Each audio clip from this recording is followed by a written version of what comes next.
My name is Daniel Wynn, and by day I invest in sports cards, but by night I make videos about investing in sports cards.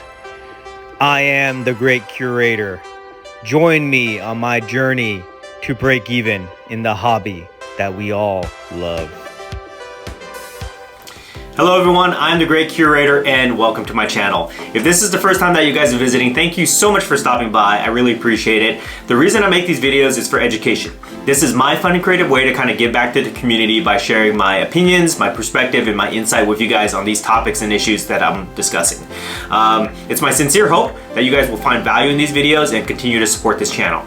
This is also a way for me to kind of use the YouTube platform to spread my message of positivity and civility within the hobby. I believe that if we come together as a community and set a very high standard of conduct and civility that we hold each other accountable to, we will weed out all the bad actors that are currently trying to ruin our hobby, and we will be better off for it. We can be gentlemen investors, we can be lady investors, and we can do it very easily. All we have to do is just be kind, nice, respectful, and honest to each other. Super easy, guys. We should be doing these things anyways, but if we do it and we hold each other accountable to these standards, I believe that our community will be stronger, the hobby will grow, and the values of our cards will rise. So hopefully you guys will support this message. This is my mission statement. This is why I make these videos. Please support me. You can do that by subscribing, sharing, liking these videos, and hopefully you guys will enjoy. Thank you. What's up everybody, welcome back to another video. As I make this video, we're about 3 days from the Dallas Card Show, so I'm super excited about it. So I wanted to make this video to talk about the card show, why it's such a great show, and how to prepare for the show. This will be the second one I've made. I made one about 3 months ago, so this is gonna be an update about that video. I'm gonna talk about a couple different things, so hopefully you guys can find value in that, okay? All right, so let's just get into it. If you guys don't know, well, let me just give you a little bit of context here. If you guys don't know what the Dallas Card Show is, I talk about it all the time. It's one of my favorite shows. It's one of the biggest shows in the country. Happens every 2 to 3 months, so almost every quarter. In Dallas, Texas, in Allen, Texas. It's about 600 tables. It's inside a convention center, which is connected to a hotel. So everything about the show is very well run, and it's just one of the best shows because of the opportunities that you can find there. This will be the third time that I've gone, the third time that I've been a vendor at the show. So super excited about that. The reason this show is so good is because it's not only is it one of the biggest shows in the country, but you get the most opportunities at a show of this size, of this magnitude, in terms of people going there to make deals. Since it's a multi-day show, it goes from Thursday to Sunday. Since it's happens every quarter or so, every two to 3 months, so it's not like every week or every month. It doesn't get stale. And you get people from all over the country who go to the show. It's like a destination show is what I call it.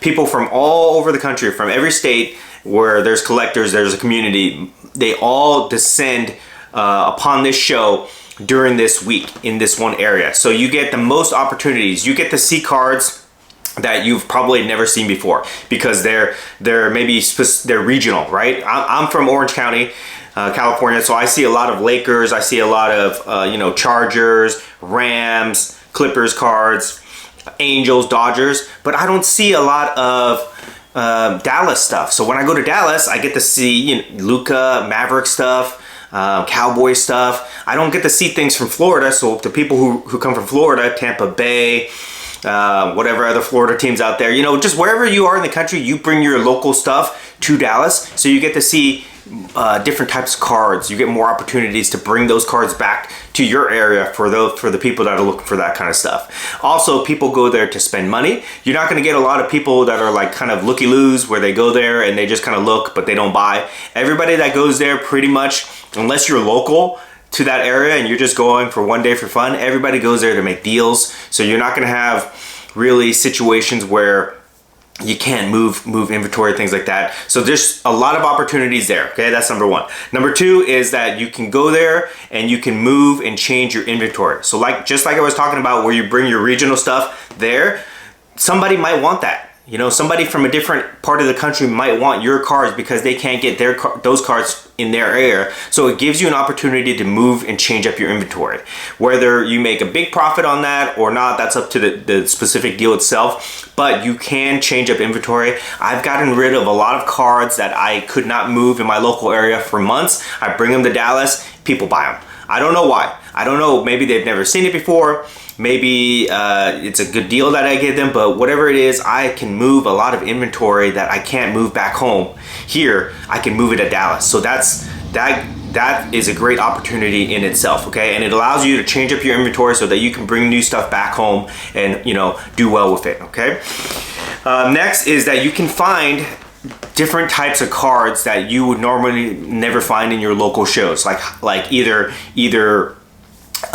very inexpensive dollar cards or inexpensive $10 slabs, or even super high-end cards. You can find the best stuff at Dallas because, again, people are bringing their stuff from different parts of the country to the Dallas Card Show, and generally they bring their best stuff.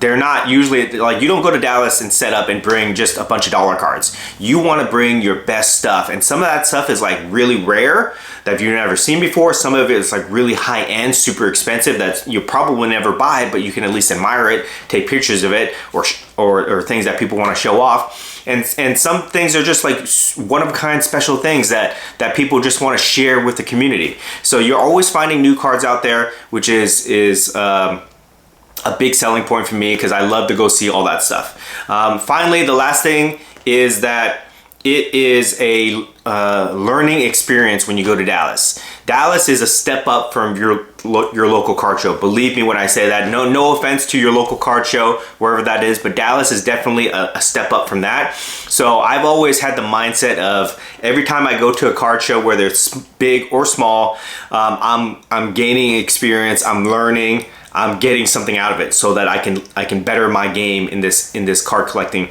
hobby, right? So Dallas is no different than that. Dallas is like you get thrown in to the water with the sharks and you got to sink or swim, and that's how it is, guys. So you're gonna practice your skills. You're gonna be better at this whole process, and you're gonna learn something when you go to the Dallas Card Show. Okay, guys. Okay, so those are the selling points of the show. Let me tell you guys my tips on how to prepare for that. Let's talk about how to prepare for the Dallas Card Show.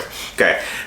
Number one is when you go there, whether you're a vendor or you're just walking around, you better price your cards. You better know the cost of your cards. If you pull out your phone and you start checking comps when somebody asks you, your deal's dead. Your deal is done, okay? Do not do that.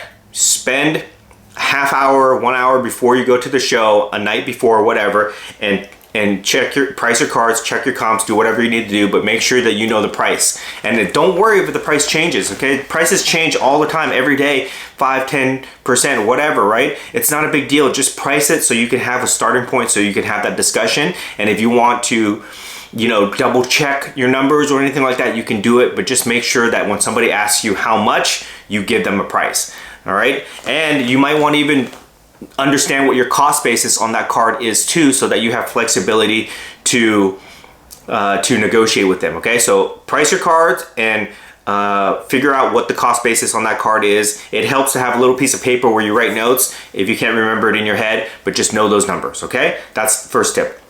Second tip is pay attention to the trends at the Dallas Card Show. You're gonna see, every time I go there, it's different. Every show is different, guys, so you never know. I don't know what's gonna happen. I mean, I'm talking the show up really big, but it could be dead for all I know. I don't know. I have to go there to find out.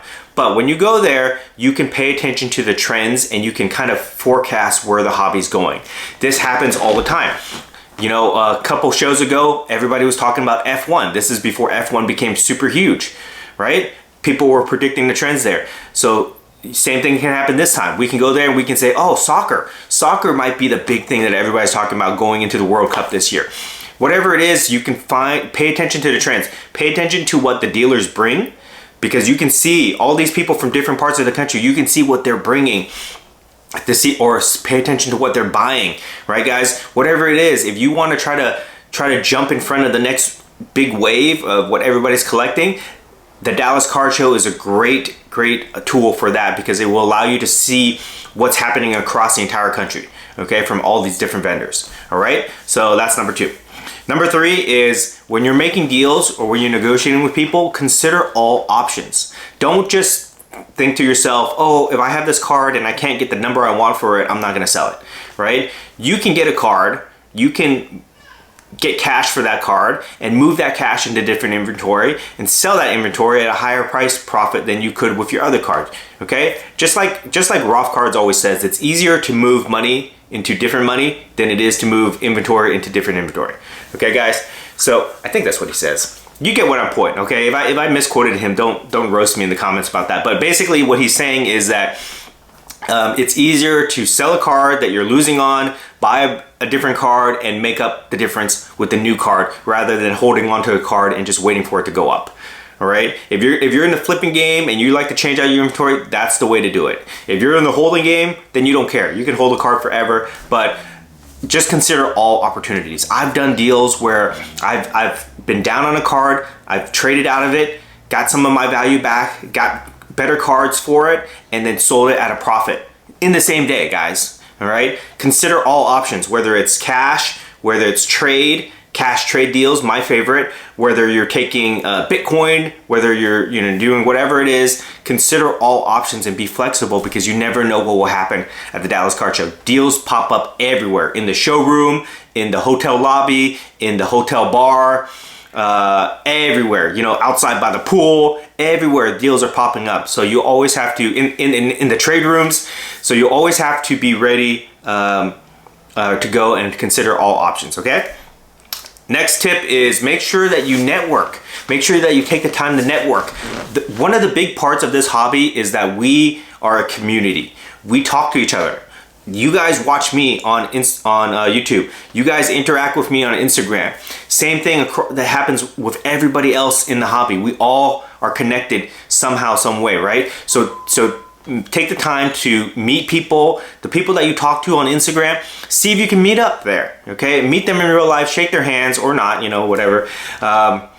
And just say hello and just start building your network because the network is what will help you in this hobby. People will bring you deals, people will cut you better deals, people will help you find things, people will help you sell things. The bigger your network is, the more opportunities you get. So big card shows like this are a great place for you to build on your network, build on your Instagram presence, make YouTube videos, whatever it is, just build on that network, okay? And then the last tip I'll give you guys is, the most important tip that I can give anybody about this is just have fun. The Dallas Card Show, it's just, for me, it's like one of the things I look forward to all year, or every few months I look forward to it. It's become a real big holiday for me, so I love it. Just have fun when you get there. Don't feel pressured to do deals. If you can't find any deals, don't be discouraged if you can't get the card that you want. Just go there, have fun, because that's what this is all about. When you stop having fun doing this stuff, you need to get out. You need to get out, because if you're just in this for the money, there are easier ways to make money out there.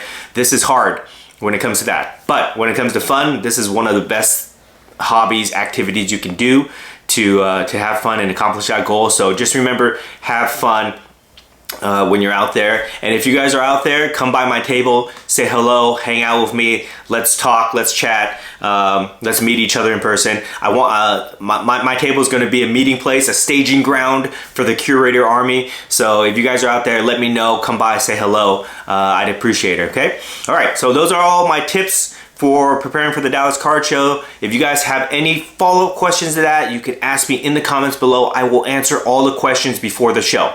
Okay, guys, I promise you. So if you have any questions, you have any comments, anything that I missed, put it down in the comments, and let's go and have fun there, guys. All right, I will see you there. And if I don't see you guys there, don't worry about it. I will make a vlog. I will make at least 2 vlogs of the Dallas Card Show. So hopefully I can get a really good deal and it'll be on the camera for you guys, and it'll be exciting to watch. But regardless, I will try to bring you as much footage as I can so that you guys will feel like you're there if you can't make it yourself. Okay, guys? All right. Wish me luck, and I'll see you guys on the other side. I'm the great curator, the ultimate gentleman investor.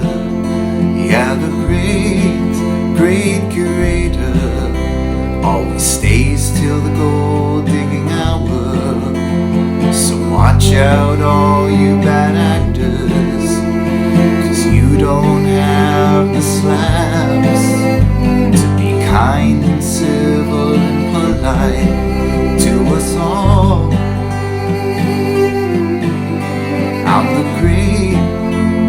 curator.